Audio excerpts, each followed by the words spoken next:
Thank you. Thank you. I wanted to talk a little bit first about how the book came about.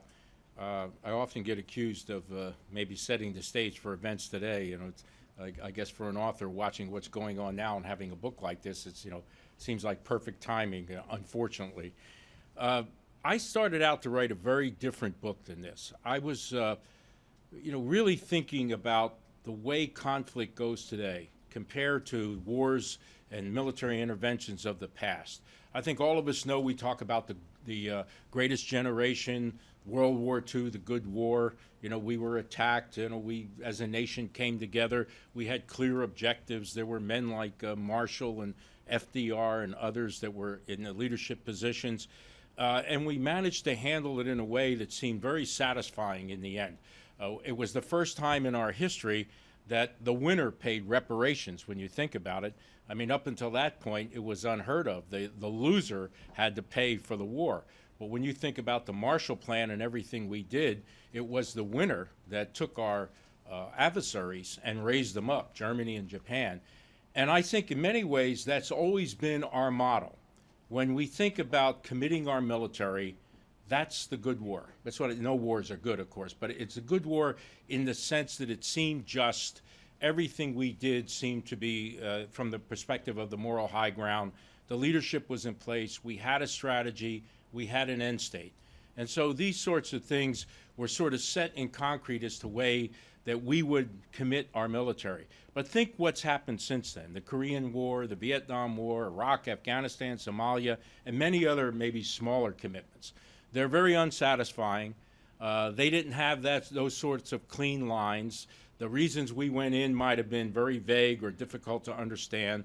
The way those wars were handled and the decisions were made, just didn't seem to kind of fit that model.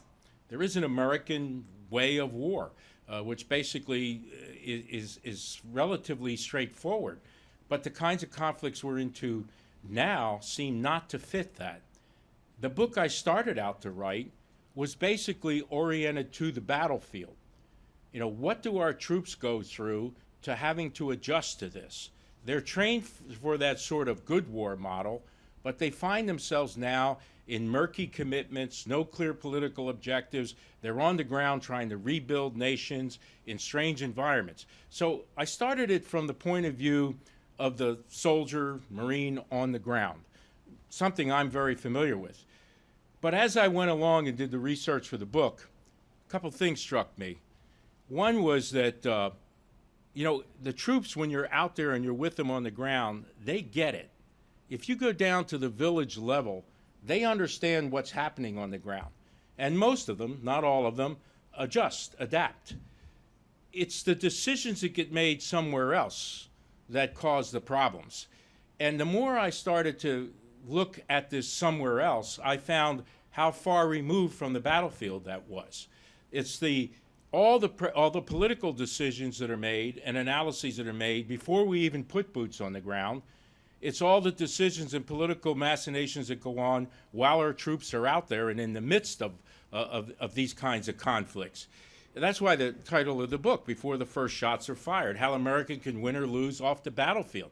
Oftentimes, we get our troops in a position where they're at a disadvantage before they even, in the military term, cross the line of departure in some way. So I sort of switched my focus to all these things that go on off the battlefield and before the commitment of troops, the political pieces of this, the decisions about strategy, the setting or non-setting of objectives. And right now you can see what's happening in terms of what seems to be indecision, reluctance, trying to get a grasp on what's happening. We've become a nation that is transactional and reactive to crisis, as opposed to having some sort of strategic design and understanding where we want to go, how we want to employ force. Secretary Clinton and Secretary Gates had said that our foreign policy is over-militarized. And something that might strike you as maybe odd is that most of the generals and admirals, the vast majority, feel the same way. Our military gets committed to nation building. It gets committed to missions that are unclear. We get bogged down and mired down. We find our military personnel trying to rebuild 9th century societies into Jeffersonian democracies and free market economies. And, we don't have a whole of government approach. And this just seems to get worse and worse as we go along. The moment I decided to shift off that battlefield and into this part of what goes into dealing with conflicts is a statement made by then Secretary of Defense Donald Rumsfeld. We were into Iraq and things were not going well. A reporter asked Rumsfeld, doesn't this look like Vietnam? And he bristled at that statement. And he said, no wars are like the last wars. No wars are like the next wars. Every war is in its own and is very different. And I said, I've been in the military 40 years. I see similarities. I see patterns. So that sort of triggered me to look at the patterns. What is it that you can use as a framework to examine this and look at this? Well, first of all, you can look at the reasons we intervene. We would like to think as Americans, we intervene if we're attacked. We intervene if our interests are threatened in some way. Not so clear. The WMD in Iraq that wasn't there, the Gulf of Tonkin incident that didn't happen. We've had some manufactured reasons for going to war. Back in the 20s and 30s, the banana wars in the Caribbean were to promote our business interests in there. So there are times we've gone to war for territorial expansion back when we were filling out the United States.